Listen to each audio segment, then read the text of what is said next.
Messieurs, je suis innocent de tout ce dont on m'inculpe. Je souhaite que mon sang puisse cimenter le bonheur des Français. En 1792, les révolutionnaires abolissent la royauté en France, instaurent une république et guillotinent Louis XVI l'année suivante. Une décennie plus tard, Napoléon Bonaparte est devenu empereur des Français et se fait représenter ici à l'image des monarques absolus qui ont régné sur la France au cours des derniers siècles. La scène du sacre est représentée sur ce tableau où le peintre Jacques-Louis David chercha à rappeler la grandeur de l'événement à travers la taille du tableau. 6,21 mètres sur 9,79 mètres. Cette huile sur toile monumentale, dont Napoléon Ier dira « On marche dans ce tableau », fut commencée en 1804 mais ne sera achevée qu'en 1808. Nous pouvons aujourd'hui admirer le sacre de Napoléon au musée du Louvre. Le peintre s'est représenté dans le tableau, ici, un crayon à la main, en train de dessiner les premières esquisses de son œuvre. Jacques-Louis David était engagé aux côtés des révolutionnaires dès 1789, puisqu'il a peint le célèbre Serment du jeu de paume.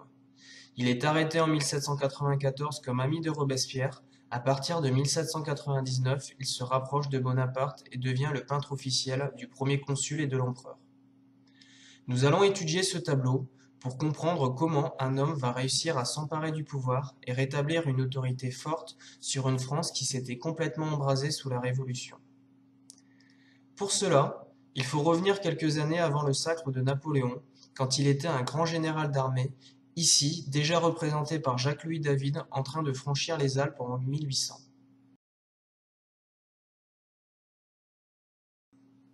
À travers les inscriptions sur ces pierres, il est comparé à des célèbres guerriers de l'histoire qui ont traversé les Alpes, tels que Charlemagne qui vint au secours du pape ou Hannibal qui menaça la République romaine. Napoléon est peint sur un cheval cabré. Le cheval représente le peuple français déchaîné pendant la Révolution. Le Directoire, régime républicain qui s'installe après la Terreur, n'arrive pas à mettre fin aux révoltes en France et à la guerre contre les monarchies européennes. Napoléon va profiter de la faiblesse de ce régime pour s'emparer du pouvoir par la force en 1799 et devenir premier consul de la République.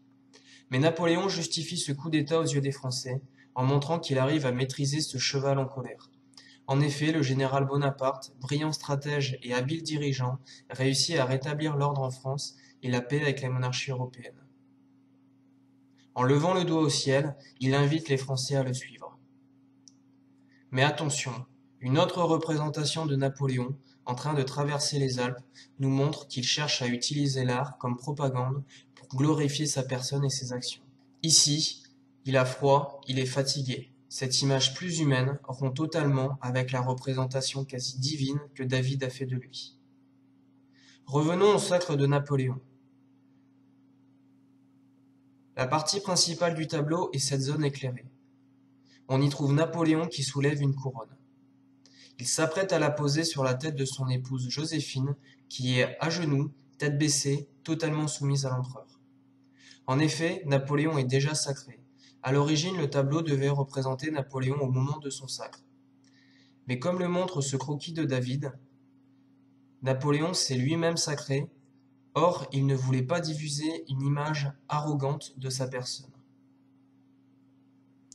Derrière Napoléon, on trouve le pape Pie VII. Mais il se contente de bénir la couronne en faisant un geste de la main droite.